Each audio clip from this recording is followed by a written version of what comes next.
का उठत नाहीये? त्याला सांगा की उठायला. बाबा डॉक्टरांना भेटायला गेलेत ना, ते बोलतील. तू घाबरू नकोस, बरं वाटलं आपल्या ध्रुवला.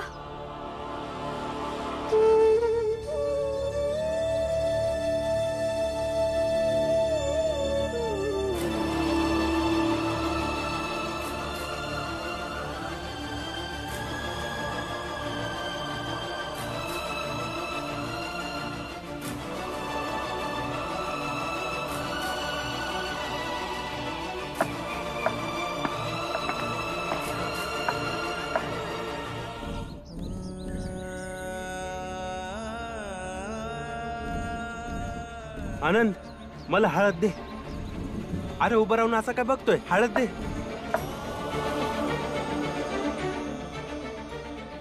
ध्रुवाची आई पण अशीच करत होती. हे देवा, यापासून आराम पडू दे माझ्या ध्रुवाला.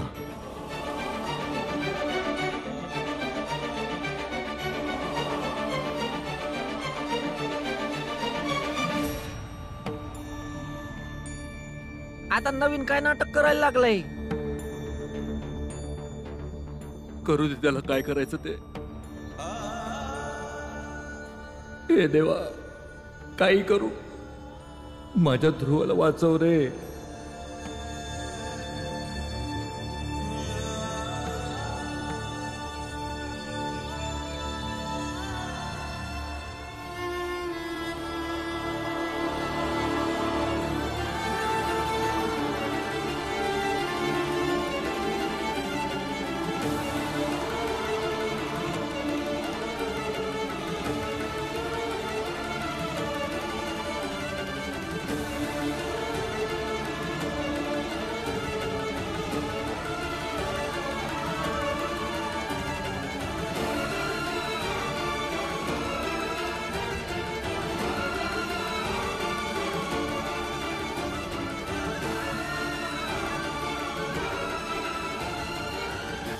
हे घे.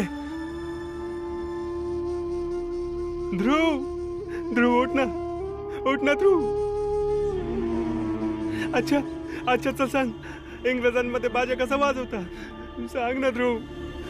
आपला बाजा आणि त्यांच्या बाजामध्ये काय फरक आहे? सांग ना ध्रुव. हे समजा तू मला सांगतोस ना? सांग ना ध्रुव. उठ ना, असं कसं जाऊ शकतो तू? चल उठ, उठ ना आता. तुझी आई सांगायची ना, तुझं हृदय नाजूक आहे, कोमल आहे म्हणून. हे बघ, मी लावलं लेप. यामुळे तुला आता बरं वाटेल. आणि हळद पण लावली, त्यामुळे तुला लय भारी वाटेल. आता चल उठ ना लवकर. तुझ्या बाबांनी जातीच्या नावानं छळ करून तुला मुंबईला पाठवलं, पर त्यामुळे आपण दोघं बी एकमेकांपासून लांब झालो ना. उठ ना ध्रुव. आता तर मला समजत नाही, हे दाखवायचंय की मी अभि तुझ्या संग मुंबईला येऊन इंग्रजी बँड वाजवणार. ध्रुव उठ ना, ध्रुव.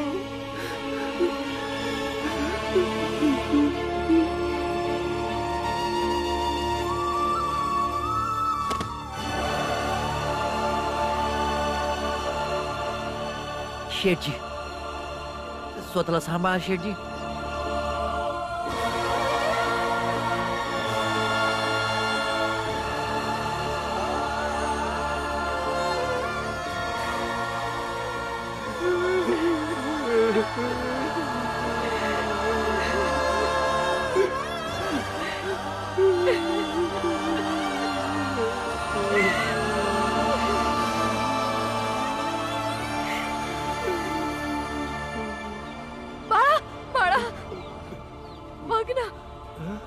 ध्रुव,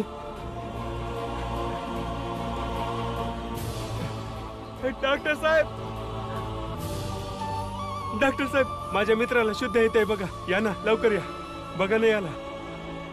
नाही डॉक्टर, तू त्याला स्पर्श करायचा नाहीस. एकदा नाही म्हणून सांगितलं ना, समजला? डॉक्टर साहेब, माझ्या मित्राला वाचवा ना. मी तुमच्या पुढे हात जोडतो, माझ्या मित्राला वाचवा. मला माफ करा पंडितजी, मी स्पृश्य जातीचा असलो तरी त्याआधी एक डॉक्टर आहे आणि माझ्या डोळ्यासमोर एका रुग्णाला मरताना मी नाही बघू शकत. माझ्या प्रत्येक रुग्णाचा उपचार करणं हे माझं कर्तव्य आहे. मी याला इंजेक्शन देणार, जर वाचला तर त्याचं नशीब.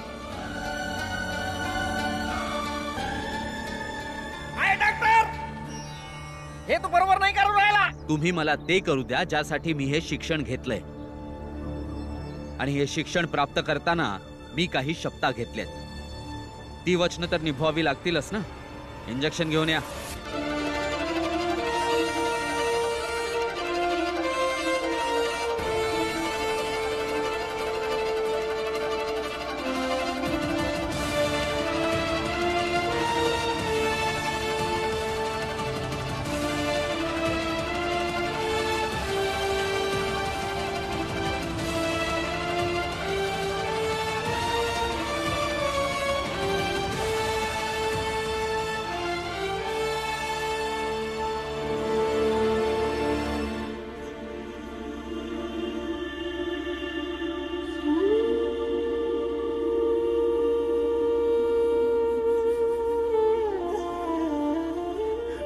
आई,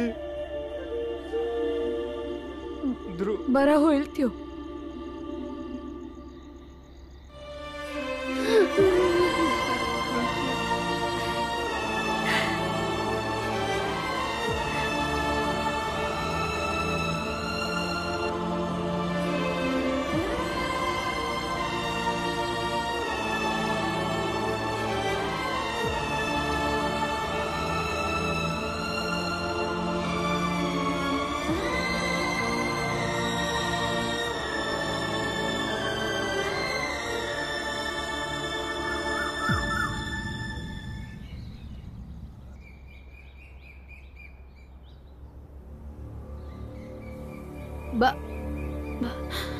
बाळा दादा. अरे ध्रुव, कसा आहे तू?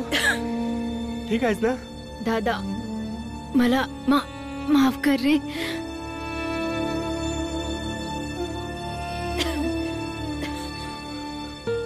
बाळा दादा. ध्रुव तू आराम करा. बाळा दादा बरोबर नंतर गप्पा मार. हा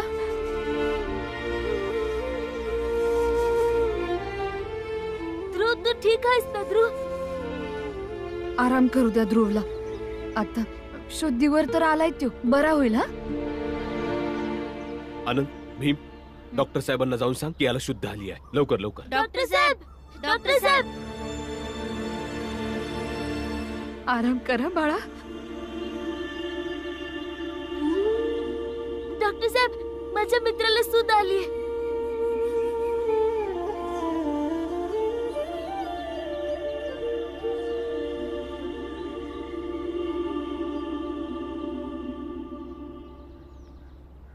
बाळा, ध्रुववर निश्चितच औषधांचा परिणाम झाला असेल, पण कधी कधी भावनांचा देखील परिणाम होतो, आणि आम्ही डॉक्टर हे समजू शकतो. तू जे केलंस ते चमत्कार नव्हता, पण जे काही केलंस ते अप्रतिम होतं. आम्ही वर्षानुवर्ष रुग्णांना बघत आलो. बऱ्याचदा रुग्ण बरा होतो आणि डॉक्टरला समजतही नाही की तो कोणत्या औषधाने बरा झालाय, आणि आज पण कदाचित तेच झालंय. पण शेवटी सर्वात महत्वाची गोष्ट म्हणजे हीच की रुग्ण बरा झालाय.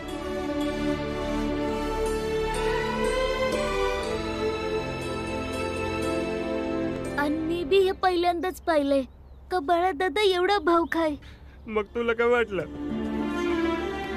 मी काय कठोर हृदयाचा आहे? थोड्या वेळासाठी तर वाटलं होतं बाळा दादा. मग इथे का उभा आहे? कठोर हृदय असणाऱ्याच्या बाजूला का उभा आहे? जायत ना. धन्यवाद बोलायचंय बाळा दादा, माझ्या मित्राचा जीव वाचवल्याबद्दल. तसं आता तुम्हाला घाबरायची गरज नाहीये. हा हळूहळू बरा होईल. म्हणजे हा फक्त तुझा मित्र आहे, माझा काय नाही आहे. मग काय हाय सांग की. भाऊ तर नाही आहे, पर भावापेक्षा कमी बी नाही. जर भाऊ मानतोस मला तर इकडे ये ना. तिकडे का उभा आहेस?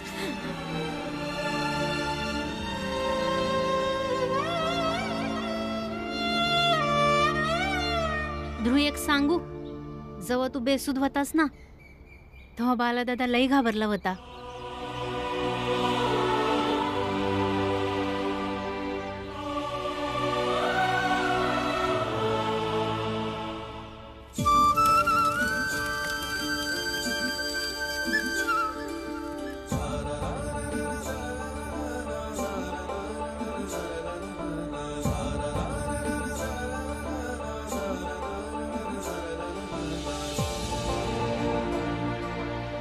काकी आता घाबरू नका.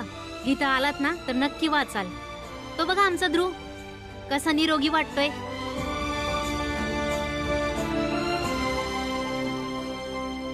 बाळा दादा आई जा लवकर जा. हा बोल. बाळा दादा इंग्रजी बँड मध्ये ना सगळे विचित्र पद्धतीने बाजा वाजवतात. आपल्याकडे 4 प्रकारचे बाजे असतात ना, तिकडे तर 14 प्रकारचे बाजे असतात. आणि मजेची गोष्ट ही आहे की तिकडच्या लोकांना आपल्या भाषेमधला बाजा वाजवायला खूप आवडतो. पर तुला इंग्रजी कुठे येतं? ते लोक इंग्रजी बँड वाजवत असतील पर तुला तर आपलीच भाषा समजते ना.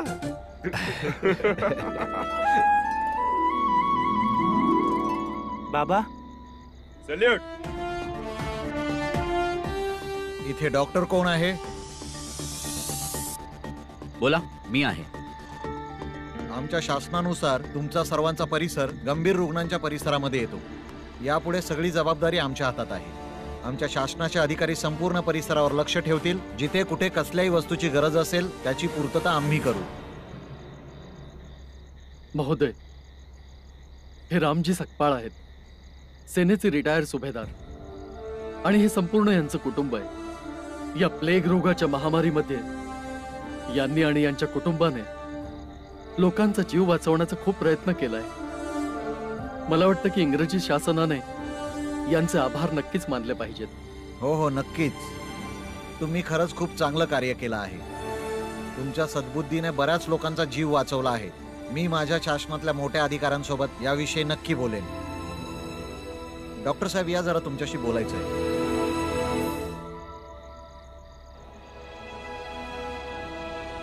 संपूर्ण देशात इंग्रजांची हुकूमत देशवासियांवर अत्याचार करते, पण आपल्या बरोबर हे लोक खूप सहकार्य करतायत आणि आपल्यासाठी ही खूप मोठी गोष्ट आहे. बरोबर बोलता आहे गुरुजी. हे अधिकारी हिंदुस्थानी आहेत, म्हणूनच आपली पीडा त्यांना कळते. जर यांच्या जागी कोणी गोरा असता ना तर माहित नाही आपल्या संघ काय केलं असतं. बरोबर बोललास. आपण नशीबवान आहोत की आपल्याला भारतीय अधिकारी मिळालेत. बरोबर बोलता आहे गुरुजी.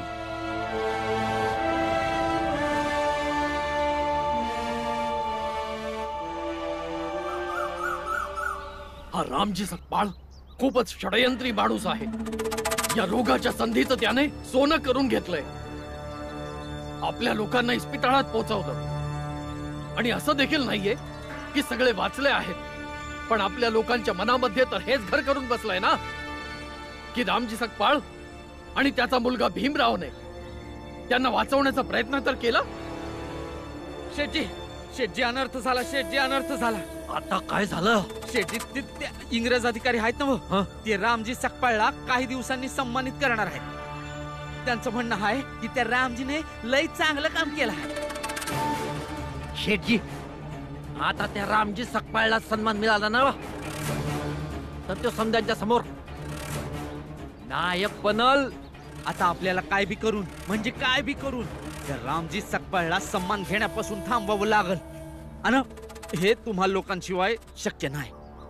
आपल्याला काहीतरी करायला पाहिजे शेठजी, काहीतरी करायला पाहिजे. घेऊ दे सन्मान. आजादी करता जे क्रांतिकारी लढाई लढतात आहे त्यांना सांगून देऊ की रामजी सकपाळ इंग्रजांकडून सन्मान घेतो. क्रांतिकाऱ्यांचं इंग्रज अधिकाऱ्यांबरोबर शत्रुत्व आहे, तर सन्मान घेणाऱ्याला ते सोडणार थोडीच आहेत. तसंही आता सन्मान घ्यायला आणि द्यायला बराच वेळ बाकी आहे. पुण्यामध्ये आपल्याला मदत करणारी माणसं आहेत जे इंग्रजांचे वैरी आहेत. हे इंग्रज प्लेगच्या नावाखाली आपल्या घरात घुसतात आणि आपल्या लोकांना इंग्रजी औषध देतात जे जनावरांचं रक्त आणि तेलापासून बनवलेले असतात. आपले लोक इंग्रजांच्या कटाच्या विरोधात आहेत आणि त्यांना वाटतं की इंग्रज हे सगळं करून आपल्या धर्माला नष्ट करतायत. आणि जर ही बातमी त्या लोकांपर्यंत पोहोचवली की रामजी सकपाळ इंग्रजांचा मदतनीस आहे तर ते लोक रामजी सकपाळला सोडणार नाहीत.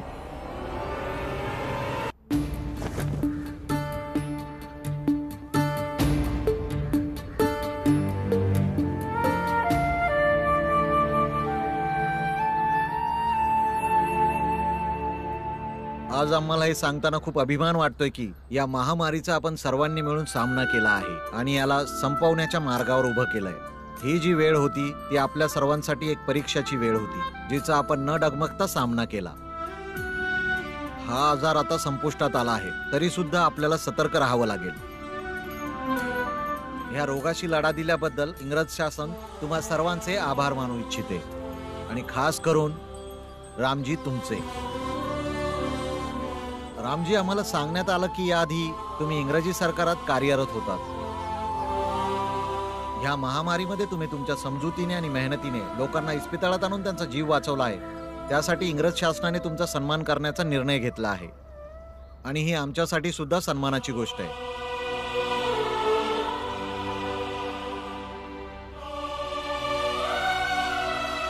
हे बघा, आम्ही जे बी काय केलंय ते एकट्यानं नाही केलंय, समद्या गावानं मिळून केलंय. प्रत्येक जातीच्या माणसानं मिळून या प्लेगच्या विरोधात लढाई लढली. त्यामुळं तुम्हाला सन्मान द्यायचाच असेल तर समद्या गावाला द्या, कारण अशा या महामारीच्या विरोधात एक नायक नाही लढत तर समधी जनता लढती.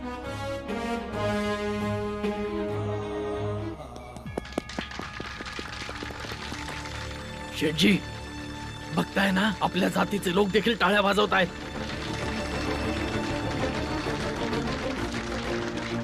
हा रामजी किती चतुर निघाला. याने हा सन्मान न घेऊन आपल्या सगळ्यांच्या थोबाडीत लगावली आहे. बरं, ठीक आहे, मग संपूर्ण गावाचा सन्मान होईल आणि सन्मान स्वरूपात या गावाच्या लोकांकडून 10% कर कमी घेतला जाईल.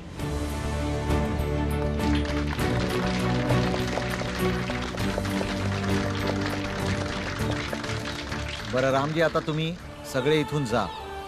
आता इथून पुढची व्यवस्था आमचं शासन बघेल.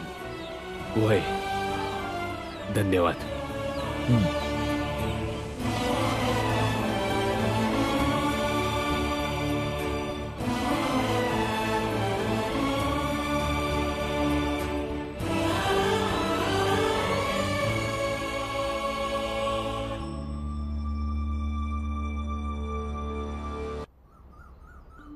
ध्रुबाळा, तू आता आराम कर, तवर आम्ही खाण्यापिण्याची व्यवस्था करतो.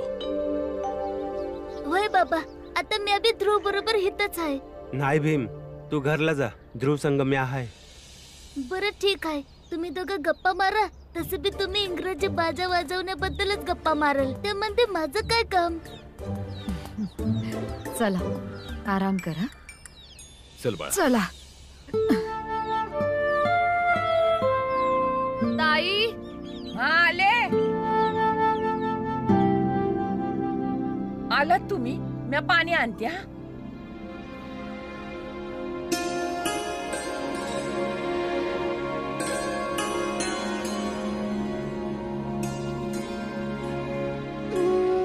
समजा ठीक आहे ना? आता प्लेगची भीती जरा कमी झाली आहे.